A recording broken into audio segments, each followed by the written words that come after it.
చాలా మందికి ఏంటంటే యాంటీ ఏజింగ్. హ్మ్. దీనివల్ల మన స్కిన్ అనేది ఒక కొంత టైంకి అంటే ఫ్యాట్ వల్ల అనుకోవచ్చు, హ్మ్. లేకపోతే ఏజ్ అవుతున్నప్పుడు అనుకోవచ్చు. హ్మ్. చాలా వరకు ఈ మెయిన్ ఈ ఫేస్‌లోనే చాలా మార్పులు కనబడిపోతూ ఉంటాయి. హ్మ్. ఒక్కొక్కటి హోల్స్‌లా ఉంటుంది స్కిన్ హ్మ్. మీద. హ్మ్. హ్మ్. ఇంకొకటి ఏంటంటే ఐ కింద ఇలా హ్మ్. లోపలికి వెళ్ళిపోతూ ఉంటుంది. హ్మ్. అండ్ స్కిన్ ముడతలు పడిపోతూ ఉంటుంది. హ్మ్. అండ్ ఫోర్ హెడ్ ముడతలు పడిపోతూ ఉంటుంది. పాపం హ్మ్. వాళ్ళు ప్రాపర్‌గా స్మైల్ ఇవ్వలేరు. హ్మ్. ప్రాపర్‌గా జనాల మధ్యలో తిరగలేరు. హ్మ్. ఇలాంటి ప్రాబ్లమ్స్ ఎక్కువగా ఫేస్ చేస్తూ ఉంటారు. ఎగ్జాక్ట్‌లీ. అండ్ సెలబ్రిటీస్‌కొస్తే వాళ్ళు చాలా ఎక్కువ. మేకప్ యూజ్ చేయడం వల్లనో, హ్మ్. లేకపోతే ఏంటో హ్మ్. తెలీదు కానీ కొంత టైంకి స్కిన్ అనేది రఫ్ అయిపోతుంది. ఎగ్జాక్ట్‌లీ. అసలు స్కిన్ పాడైపోతుంది. హ్మ్. ఈవెన్ 18 ఏజ్ ఉన్న వాళ్ళు కూడా 28 ఏజ్ లాగా అంటే 10 హ్మ్. ఇయర్స్ తర్వాత ఏజ్ హ్మ్. లాగా హ్మ్. కనిపిస్తూ అవును. ఉంటారు. హ్మ్. ఇలా చాలా ఉంటాయి. బట్ హ్మ్. ఎక్కడెక్కడ చాలా ట్రీట్మెంట్స్ ఉంటాయి. హ్మ్. అది ఎలా అంటే స్కిన్ లిఫ్టింగ్ అంటారు, హ్మ్. చీక్స్ లిఫ్టింగ్ అంటారు, తర్వాత హ్మ్. స్కిన్ గ్లోయింగ్ అంటారు. బట్ హ్మ్. అన్నిటిని మనం హ్మ్. బిలీవ్ చేయలేం. హ్మ్. హ్మ్. కదా సార్! ఎగ్జాక్ట్‌లీ. గల్లీకి ఒక షాపులాగా గల్లీకి ఒక స్కిన్ రిలేటెడ్ చాలా క్లినిక్స్ దారుణంగా. వచ్చేసాయి. అస్సలు డాక్టర్స్ కాదు, చదువు సంధ్య సరిగ్గా లేదు. ఆళ్ళే మన దగ్గర ఇలాంటి ట్రీట్మెంట్‌లు చేసుకొని, వాళ్ళే ట్రీట్మెంట్‌లు చెప్తే అని చెప్పుకుంటూ, మేమే ఇలా చేసుకున్నాం, నా వల్లనే ఇలా తగ్గాను, ఇలా చెప్పుకునేవాళ్ళు కూడా ఉంటున్నారు. ఆ! సో, అసలా హ్మ్. ఏంటి సార్ అసలు యాంటీ ఏజింగ్‌ని మనం ఎలా ట్రీట్ చేయొచ్చు? దాన్ని ఎలా కనిపెట్టొచ్చు? ఏ స్టేజెస్‌లో ఉండేటప్పుడు మీ దగ్గరికి ట్రీట్మెంట్‌కి రావచ్చు? ఎగ్జాక్ట్‌లీ. ఫర్ ఎగ్జాంపుల్ ఇప్పుడు ఫేస్‌లో గ్లో తగ్గిపోతుంది. బాగా లైఫ్‌లెస్‌గా అయింది. అసలు లైఫ్ లేదు నా ఫేస్‌లో అంటున్నారు. లేతే వాళ్ళ సిస్టర్స్ ఎవరో అక్క నీ ఫేస్‌లో లైఫ్‌లెస్‌గా ఉన్నావు. ఇదివరకు కళకళలాడుతుండేది" అనేవారు అనుకుందాం. సో, ఇప్పుడు దానికి గ్లో కావాలి. లైఫ్ కావాలంటే ఏంటి? స్కిన్‌లో హెల్తీగా ఉన్న స్కిన్‌లో ఎక్కువగా కొలాజన్ అని, ఎలాస్టిన్ అని, కెరాటిన్ అని కొన్ని వైటల్ న్యూట్రియంట్స్ అని, వైటమిన్స్ అని అన్నిటితో బూస్ట్ అయిన స్కిన్నే నిగనగలాడుతూ షైనింగ్‌గా, హెల్తీగా ఉంటుంది. సో, అలా కావాలని ఏదో ప్రోడక్ట్ వాడడం వేరు. అలా కాకుండా ఇంటర్నల్‌గా లోపల నుంచి కూడా మనకు రావాలంటే కొలాజన్ బూస్టింగ్ అనే డైట్‌లో పెంచుకుంటూనే స్కిన్ బూస్టర్స్ అని ఉంటాయి. స్కిన్‌లో మనకేంటంటే అనస్థీషియా క్రీమ్ లాంటిది రాసి సంవత్సరానికి ఒక్కసారే మనం చేసే ట్రీట్మెంట్. ఒక్కసారి ఆ ట్రీట్మెంట్ చేసిన వారం, 10 రోజుల తర్వాత నుంచి ప్రతి 10 రోజులకి ఫేషియల్ చేసుకుంటే ఎలా ఉంటుందో అంత ఫ్రెష్‌గా, గ్లోయింగ్‌గా, సాఫ్ట్‌గా, యంగ్‌గా స్కిన్‌లో కొలాజిన్ బూస్ట్ అయితే ఎలాగ చిన్నపిల్లల స్కిన్ ముట్టుకోవాలనిపిస్తుంటదో అలా మృదువత్వం పెరిగిన స్కిన్‌లా రావడానికి స్కిన్ బూస్టర్స్ థెరపీ అని హయాల్ థెరపీ అని పేరు పెట్టాం. ఏది మన శ్రీరూప్‌లో. సో, ఇందులో ఏంటంటే స్కిన్ బూస్టర్స్ అనేవి మీ ఎదురుగుండా ఏ సిరంజ్ ఏది వాడుతున్నారనేది మీకు చూపించి, అనస్థీషియా రాసి పెయిన్ లేకుండా స్కిన్ బూస్టర్స్ ఎక్కడెక్కడ ఇస్తే ఆ షైన్, ఎక్కడెక్కడ ఇస్తే ఆ చిన్న చిన్న రింకిల్స్, ఎక్కడెక్కడ ఫైన్ లైన్స్ వస్తున్నాయి ఇది ఇచ్చినప్పుడు, అది స్లోగా డ్రాప్లెట్స్ కింద స్కిన్ అడుగు నుంచి అంతటా స్ప్రెడ్ అయ్యాక, ఫేస్‌లో ఆ పటిష్టత, ఆ పట్టు, ఆ సాఫ్ట్‌నెస్, ఆ గ్లో అని విజిబుల్‌గా కనపడేలాగా ఆ రిజల్ట్ వచ్చింది ఆల్మోస్ట్ 11-12 మంత్స్ ఉండిపోద్ది. Oh! That is a wonderful treatment. చాలామంది చేయించుకుంటుంటారు. ఇట్స్ నాట్ సెలబ్రిటీస్ మామూలుగా అందరూ కూడా. కొంతమంది యూఎస్ నుంచి వాళ్ళు చేసుకుని, వాళ్ళ హస్బెండ్ పని కట్టుకుని పంపించి, లేదా వాళ్ళ సిస్టర్ ఇండియా వెళ్తుంటే మళ్ళీ శ్రీరూప్‌కెళ్ళి ఈ ట్రీట్మెంట్ చేయించుకొని చెప్పేవాళ్ళు కూడా ఉన్నారు. యెస్. So, that effective. అలాగే ఏదైనా ట్రీట్మెంట్ అని భయపడుతూ కొంచెం లూజ్ స్కిన్, లూజ్‌ది జాలైన్ రావాలి, కొంచెం ఫేస్ లిఫ్ట్ కావాలి అనేది నాన్ సర్జికల్‌గా చేయాలంటే హైఫు అంటే హై ఇంటెన్సిటీ ఫోకస్డ్ అల్ట్రాసౌండ్ అని అవుతుంది. ఇప్పుడు లోకల్ కూడా ఒక హీరోయిన్ ఒక అమ్మాయి ఉంది. ఆమెకి హైఫు ఇప్పుడు చేయాలి. ఏంటంటే హైఫు అని వాళ్ళని ఏంటంటే high intensity focused ultrasound waves pin పాయింట్‌గా ఒక ఫోకస్డ్‌గా ఒక పాయింట్‌లో వెళ్ళి అక్కడ ఉన్న టిష్యూని బలపరచడం, పటిష్టత పెంచడం, కొలాజిన్ సిన్థసిస్ హెల్ప్ చేయడం, అలాగే స్కిన్ వెనకాలన ఫ్యాట్ ప్లేన్ ఉన్న టిష్యూస్ కొంచెం టైటన్ చేయడం వలన చక్కని టైట్ కాంపాక్ట్ స్కిన్ లాగా రావడానికి. కొంతమందికి చిన్న కింద లూజ్ స్కిన్ ఉంటుంది. కొంచెం లూజ్‌గా ఉంటుంది. అది టైటన్ అవ్వడానికి, ఇక్కడ లూజ్‌నెస్ అది టైటన్ అవ్వడానికి, మంచి జాలియన్ రావడానికి హైఫు. దానికి జస్ట్ ఏ అనస్థీషియా అక్కర్లేదు, ఏం అక్కర్లేదు. అల్ట్రాసౌండ్ ఎలా జెల్ రాస్తారో రాసి అక్కడక్కడ చిన్నగా బోన్‌కి కొంచెం చుప్ చుప్ చుప్ అని కొంచెం వేడి లోపలికి వెళ్తున్నట్టు అనిపించడం తప్ప ఏమీ లేకుండా అలా నెలకొకసారి మాకు 3, 4 మంత్స్ చేసుకుంటే చాలా చేంజ్ వస్తది. అంటే చాలా యాంటీ ఏజింగ్ అనమాట. ఆల్మోస్ట్ కొన్ని సంవత్సరాలు యంగ్ అయినట్టు అనిపిస్తది. So, okay. That is one treatment. కొంతమందికి ఏజ్‌తో కిందకి జారిపోతుంటుంది. కిందకి జారిపోతుంది. అప్పుడు ఏం చేయాలి? చిన్న చిన్న ట్రీట్మెంట్స్‌తో లిఫ్టింగ్ అనేది రావచ్చు. బట్ బాగా లిఫ్ట్ కావాలి అన్నప్పుడు థ్రెడ్ లిఫ్ట్ అని చేస్తుంటాం. అది చాలామంది ఇక్కడి నుంచి థ్రెడ్స్ అని ఇక్కడి నుంచి థ్రెడ్స్ అని కాకుండా heavy gauge thread, irregular sharp surfaces ఉన్నది, నొప్పి తెలియకుండా జస్ట్ ఒక డ్రాప్ ఆఫ్ అనెస్థెటిక్ ఇక్కడ ఇచ్చిన తర్వాత ఒక చిన్న నీడతో చిన్న మార్గం ఏర్పరచుకున్నాక ఆ థ్రెడ్ అనేది ఇలా పాస్ అవ్వడం జరుగుతుంది. పాస్ అయ్యి దాంట్లో ఉన్న బ్లంట్గా ఉన్నటువంటి నీడిల్ ఏదైతే ఉందో అది గుచ్చుకోదు, సాఫ్ట్గా ఉంటుంది. అది బయటికి దిగిన నీడిల్ని ఆ థ్రెడ్ని బయటికి లాగుతున్నాం అనుకోండి, థ్రెడ్తో పాటు స్కిన్ కూడా లిఫ్ట్ అవ్వడం జరుగుతుంది. ఆ లిఫ్ట్ చేసి ఆ లిఫ్ట్కి హోల్డ్ చేయడానికి స్ట్రాప్ లాంటిది ఇవ్వడం, ఇంటర్నల్గా కూడా కొలాజిన్ తీసుకోమని చెప్పడం అనేది కూడా థ్రెడ్ లిఫ్ట్ అనే చాలా అద్భుతమైన ట్రీట్మెంట్. ఓకే. సో అలాగే చాలామందికి మీరు ఇందాక అడిగినట్టు గ్రూవ్స్లా వచ్చినాయి, ఫోల్డ్స్లా వచ్చినాయి, అలాగే ఇక్కడున్న చీక్ జారి కిందకు వచ్చింది, ఇది అంటే ఫిల్లర్స్. చక్కగా 15-20 నిమిషాలు అయిపోతుంది. చక్కగా ఫిల్లర్ ఇచ్చామా, అలాగే ఆ గ్రూవింగ్ కరెక్ట్ చేయడానికి ఒక ఫిల్లర్ ఇచ్చి చక్కగా కలిపేసామా అనేదంటే ఇచ్చినట్టు తెలియకూడదు. కొంతమంది ఇచ్చినట్టు బాగా తెలిసిపోతుంది. అలాగే లిప్ ఉంది, చిన్న లిప్ ఉంది, ఆ లిప్ని పెద్ద చేయాలి. ఆ లిప్లో వాల్యూమ్ తగ్గిపోయింది.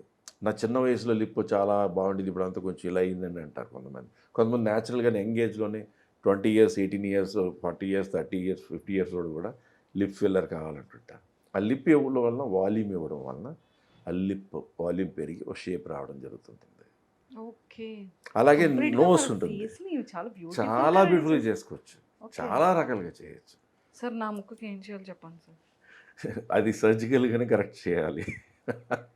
అంటే ఇక్కడ ఏదైనా చొట్ట లాంటిది ఉందనుకోండి, దాన్ని కోటేరేసినట్టు చక్కగా రావాలంటే ఫిల్లర్తో 10 నిమిషాల్లో సర్జరీ లేకుండా చేసి పంపించవచ్చు. ఆ ఫిల్లర్ అనేది 3 ఏళ్ళు, 2 సంవత్సరాలు, 4 సంవత్సరాలు ఉండే ఫిల్లర్స్ ఉంటాయి.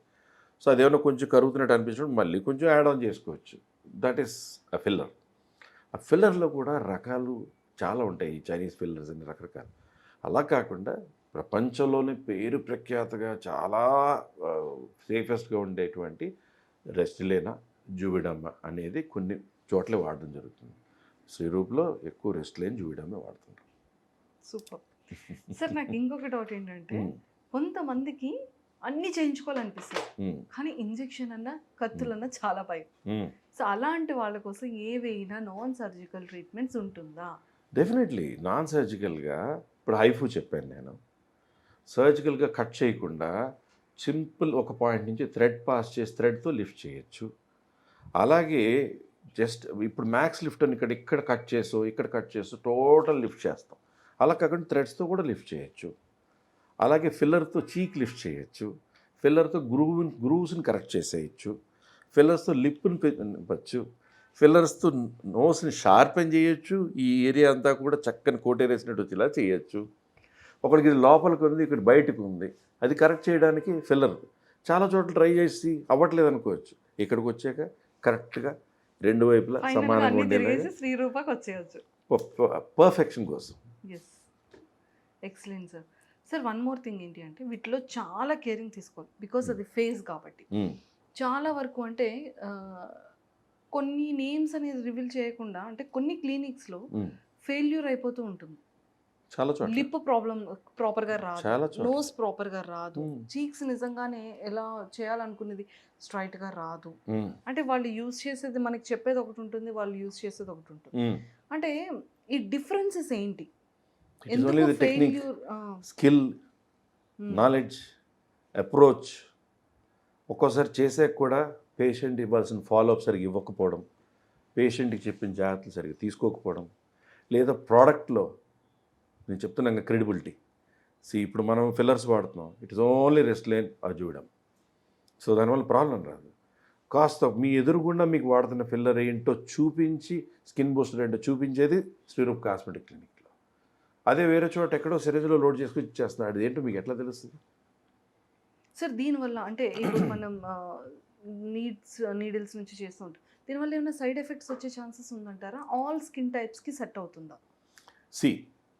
ఫిల్లర్స్ అనేది రెస్టిలేన్ ఇప్పుడు మనం వాడుతున్నటువంటి స్కిన్కి వచ్చే స్కిన్ బూస్టర్స్ అవ్వచ్చు, ఫిల్లర్స్ లో డెన్సిటీ ఫిల్లర్స్ అవ్వచ్చు, లిప్ అవ్వచ్చు, నోస్ అవ్వచ్చు, ఏదైనా మంచి క్వాలిటీ ఫిల్లర్ వాడుకుని అప్రోచ్ కరెక్ట్గా ఉండి దానికి చేసే విధానం చేస్తూ చేశాక తీసుకోవాల్సిన జాగ్రత్త సరిగ్గా తీసుకుంటే ఎటువంటి ప్రాబ్లం జరగదు. If it is in the right centre, proper centre. ముందు ఎవరైనా ఎక్కడికైనా వెళ్ళేటప్పుడు ఆ అడ్వర్టైజ్మెంట్ చూసో, ఆ వీడియో చూసో, ఆ మాటలు చూసో కాదు, ఆ వ్యక్తికి ఉన్న క్రెడిబిలిటీ ఏంటి, వాళ్ళకు ఉన్న డిగ్రీస్ ఏంటి, వాళ్ళకు ఉన్న సర్టిఫికేషన్లు ఏంటి, వాళ్ళ గురించి ఎటువంటి రివ్యూస్ వస్తున్నాయి, వాళ్ళ గురించి ఎటువంటి ఇష్యూస్ మనకి వాళ్ళ సర్టిఫికేషన్ ఏమి ఉన్నాయి, అసలు వాళ్ళు actually what is that centre అనేది తెలుసుకోకుండా వెళ్ళడం అనేది ఈ రోజుల్లో అయితే అమాయకత్వం. యా సార్, ఈ ట్రీట్మెంట్స్ అన్నీ కూడా అంటే మన ఆల్ స్కిన్ టైప్స్కి ఉంటుందా, లేకపోతే స్కిన్ సెన్సిటివా, లేకపోతే ఏంటి అనేది చెక్ చేసిన తర్వాత ఇవ్వడం జరుగుతుంది? స్కిన్ని బట్టి కూడా అసెస్మెంట్ ఉంటుంది. సాధారణంగా all skin types suitable treatments ఉంటాయి. కొంతమందికి ఏదైనా కొన్ని ఎలర్జీస్ ఉన్నాయనుకోండి, ఆ ఎలర్జీస్ ఉన్న వాళ్ళకి కొన్ని అవాయిడ్ చేయడం జరుగుతుంది. యా సార్, ఎలర్జీస్ అంటే గుర్తొచ్చింది. కొంతమందికి ఆల్కహాల్, స్మోకింగ్ అలాంటివి కూడా అలవాటు ఉంటూ ఉంటాయి. సో మరి అలాంటి వాళ్ళకి ఏం చెప్తారు? ఆల్కహాల్, స్మోకింగ్ అనుకోండి, ఒక ట్రీట్మెంట్ చేసినప్పుడు ట్రీట్మెంట్ చేసిన తర్వాత next 10 days they are not suppose to touch alcohol, because alcohol వల్ల వాటర్ రిటెన్షన్ వస్తుంది. ఆ వాటర్ రిటెన్షన్ వల్ల కొంచెం ఉబ్బుగా అన్నట్టు అనిపిస్తుంది. ఆ ఆల్కహాల్ ఆపేయగానే మళ్ళీ రిటెన్షన్ పోతుంటుంది. సో ఏదైనా ట్రీట్మెంట్ చేసినప్పుడు if you're taking alcohol then there is a water retention, so తీసుకోకూడదు.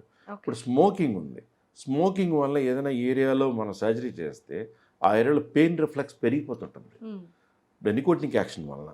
So plus smoke after surgery for few days వద్దు అని, ఆల్కహాల్ ఫర్ 10-15 days వద్దు అని సాధారణంగా చెప్పడం జరుగుతుంది. Okay sir, one more thing ఏంటంటే చాలామంది ఈ ట్రీట్మెంట్స్ అన్నీ చేయించుకుంటూ ఉంటారు కదా, బట్ ఈ ట్రీట్మెంట్ ఏదైనా స్కిన్ గ్లోయింగ్ కానీ, లేకపోతే ఫిల్టర్ కానీ, ఫిల్లర్ కానీ, లేకపోతే ఐ కింద కానీ, four head lifting, everything, so ఎన్నాళ్ళు ఉంటుంది మనం చేసే ట్రీట్మెంట్, ఎంత డ్యూరేషన్? డెఫినెట్లీ. ఇప్పుడు ఫర్ ఎగ్జాంపుల్ థ్రెడ్ లిఫ్ట్ ఉందనుకోండి, బాగా లో డెన్సిటీ థ్రెడ్స్ వాడతారు, బాగా సన్నగా ఉన్నాయి, అవి అంత వెయిట్ ఆపలేవు. సో హెవీ థ్రెడ్స్తో కరెక్ట్ అప్రోచ్తో ఎలా లిఫ్ట్ తీసుకున్నాం అనేది, అలా లాక్ అయింది ఆ థ్రెడ్ కొన్నాళ్ళు కరిగిపోయేటప్పుడు ఆ థ్రెడ్ చుట్టూ కొలాజిన్ ఫామ్ అవడం వల్ల ఎలా హోల్డ్ చేస్తుంది అనేది మోస్ట్ ఇంపార్టెంట్ ఫ్యాక్టర్. అలాగే ఫిల్లర్స్లో డెన్సిటీ, డిఫరెంట్ డెన్సిటీ, దానికి ఉన్న డెన్సిటీని బట్టి థిక్నెస్ ఆఫ్ ద ఫిల్లర్, దాన్ని బట్టి కూడా మనకి ఏంటంటే లాంగివిటీ, అలాగే కంపెనీస్ని బట్టి, ఆ ప్రోడక్ట్ క్వాలిటీని బట్టి కూడా లాంగివిటీ ఆఫ్ ఎనీ ట్రీట్మెంట్ అని డిసైడ్ అవుతుంది. ఓకే, సో ఏదైనా సరే ట్రీట్మెంట్ బట్టి అది లోపల మన స్కిన్ని బట్టి అది ఎన్నాళ్ళు ఉంటుంది, quality, skill and approach and technique, everything is important in any treatment. Yes sir, thank you so much. చూసారు కదా, మెయిన్గా మన స్కిన్ని, మన ఫేస్ని మనం ఇలాగ షేప్ చేసుకోవాలన్నా, ఎలాంటి చేంజెస్ చేసుకోవాలన్నా కూడా ఖచ్చితంగా మనం చాలా వరకు గూగుల్లో సెర్చ్ చేస్తాం, రివ్యూస్ చూస్తాం, కమెంట్స్ చూస్తాం, ప్రమోషన్స్ చూస్తాం. బట్ అది కాదు, ఏదైతే పర్టిక్యులర్గా ఎక్కడైతే పర్ఫెక్ట్గా ఉంటుంది అనేది చూజింగ్లోనే చాలా ఇంపార్టెన్స్ ఉంటుంది.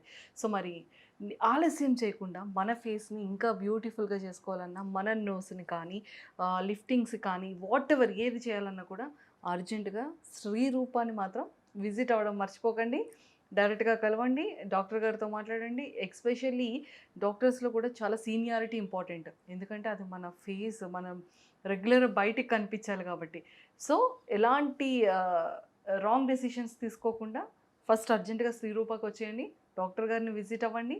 అండ్ మీ స్కిన్ రిలేటెడ్ కానీ, ఫేస్ రిలేటెడ్ కానీ ఎలాంటి ట్రీట్మెంట్స్ కావాలన్నా కూడా డాక్టర్ని సంప్రదించండి. కింద స్క్రోల్ అవుతున్న కాంటాక్ట్ నెంబర్కి ఇప్పుడే కాంటాక్ట్ అవ్వండి. Thank you.